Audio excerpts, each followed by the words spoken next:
G'day cocktail lovers, how are you? So many challenges in the world today. That's a real possible long conversation when someone says, how are you? I hope you're okay. I will understand if you're not. I'm not okay is a perfectly acceptable answer. But I can't actually have a conversation with you, except maybe in comments or on social media. We could do that. But I can try and alleviate things with a cocktail idea. I'm always looking for ideas because what we're coming up on is Peruvian Independence Day. And why am I excited about Peruvian Independence Day?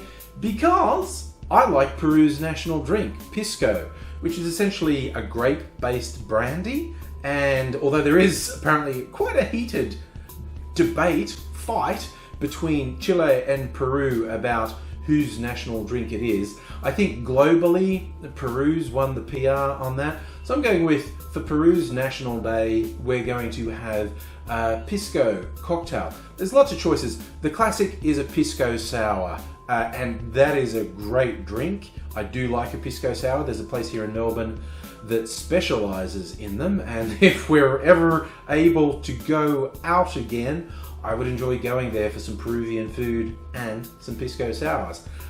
Stuck with making them at home at the moment, but I thought I'd make something slightly different. It's called a Pini, P-I-N-I, and besides having the Pisco, which is a brandy essentially, it suggests other brandy. The recipe says cognac, a VSOP cognac, you know, the slightly special cognac. Look, I did a taste test. I do have a VSOP cognac, and I have an Australian brandy, and I taste tested a couple brandies side by side. The Australian brandy by a mob called 23rd Street Distillery, not your Nana's brandy, that's its actual name, which I love. It holds up against a French cognac VSOP. So, you know what, I'm feeling patriotic. I could have done the cognac VSOP, but I'm doing the Australian brandy in this one. And I'm going to do a little comparison. I'd always intended to do a comparison. Initially I thought, well, maybe I'll make one with cognac and one with the Australian brandy, see if I can taste the difference, see if I think one's better than the other. But then something else caught my eye with this recipe that I'm following. It's from the Difford's Guide website, which is a very good site. Simon Difford's worked in a lot of bars, knows his drinks. He's just got a little bit precious with the measurements on this one. And something about that really annoyed me, honestly. He says, for instance, I'm looking at it here, for the brandy cognac part, he says 5/12 of an ounce. What the fuck? Why not just say half an ounce? Who is measuring a 1/12 of an ounce? That's 2.5 milliliters. That's a few goddamn drops. And it's like, okay, I get the whole mixology and the perfectionism, but really? 1/12 of an ounce? You're going to make our life difficult and say, no, don't put half an ounce, put 5/12. What are you thinking? What are you thinking? Maybe he's right. Maybe he's right. He clearly knows a lot more about mixing drinks than I do. Gonna give it a go. I've got this tiny, rather precise measuring glass. It's called the Mini Cook's Measure, where I can actually do the difference. I could do that 2.5 ml measurement I can do on this. So I'm going to make 2 Pinis, and one will have half an ounce of brandy, and one will have 5/12 of an ounce of brandy. And we'll see if they taste different, and we'll see if one tastes better than the other. But let's get to it. First up, obviously, Pisco. There are a few on the market. There'll be different ones available depending where you live. It is a nice drop, and weirdly, my accountant's Peruvian, and he has very definite ideas of what's good Pisco and what isn't. This is apparently an acceptable one. It's the one that I could get. And even this measurement is a bit annoying, 1 2/3 ounces. That's 50 mils. But okay, so I'm starting with 50 mils of our Peruvian Pisco. Next up, the brandy. I'm going to make 2. I'll just make one on camera, and then I'll have them 2 side by side and do a taste test rather than do it. It's a shaken cocktail, so this is all going in a shaker. So the official measurement from the Difford site is 12.5 mils of brandy. There's a couple of other small touches in this. First, 7.5 mils of a white crème de cacao. So lucky I have my fine measuring cup here. 7.5 mils going in the shaker.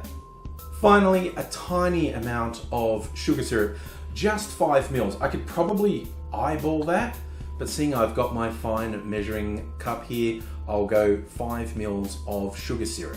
We now shake that until our shaker's good and cold. And I'm straining this into a Nick and Nora glass I've had chilling in the freezer. And here we have our two Pini cocktails. Unsurprisingly, they look exactly the same. I'm expecting them to taste exactly the same, but we'll see. I was going to try and do a blind test, get some help. I thought, you know, I trust myself to be impartial and be honest about if I actually taste a difference. Of course, there's a subjective element. This is very unscientific, so maybe I'll do it again another day, who knows. But this is the one with the strict measurements according to the Difford site. 12.5 mils of brandy, so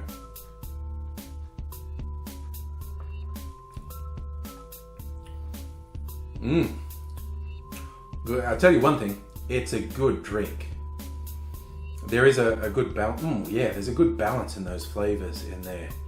Now the one that actually has a full half ounce, 15 mils.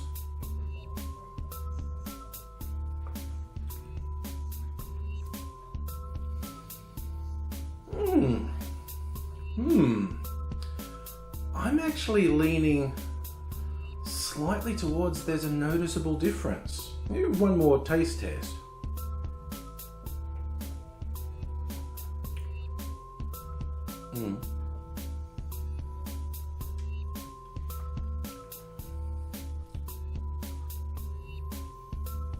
I'll be honest, I think there is a noticeable difference between them. It's not huge, it is not a huge difference.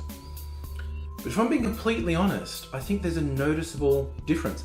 And if there was something with a stronger flavor, like maybe if I'd made it with a cognac, it would be even more noticeable, but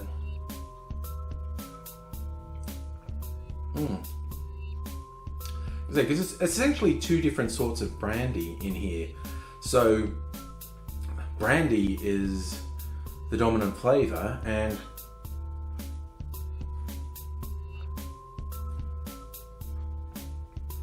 no, okay. I am going to beg Mr. Difford's, what do I want? I want his forgiveness. I was going to say his apology, but no, I need his forgiveness. I need an apology. It is a noticeable difference. It's a question of personal taste if it's better, but there is no doubt that something as little as 2.5 mils difference in one of the ingredients, and it isn't even the main ingredient. There's much less of the brandy than there is of the Pisco. So even that 2.5 mils difference has made a difference in taste. So I shan't be quite so judgmental of master bartenders who have minuscule differences in the measures in their drink, because in a really well-balanced drink, even that smaller difference, like 2.5 mils, it's barely a splash of difference in there, but it makes a difference to the flavor. So I'll stop trying to pretend that I know more than someone who's worked in bars for decades and follow their advice a bit more in future. Either way, I will thank him for this is quite a good recipe. Very pleasant drink. If you like brandy, you'll like this drink. And if you don't like brandy, you might surprise yourself and find yourself liking this. I didn't realize I liked brandy till I started making cocktails. And some of my favorite cocktails are brandy based, so that was quite the surprise to me. But yeah, happy Independence Day, Peru. Enjoy your National Day. Please don't get mad at me, Chile, for taking Peru's side in this point, but I don't have a Chilean Pisco, I have a Peruvian one. So I've made the Pini for Independence Day. I have no idea what a Peruvian toast or Declaration of Independence will be, so I will leave you with cheers.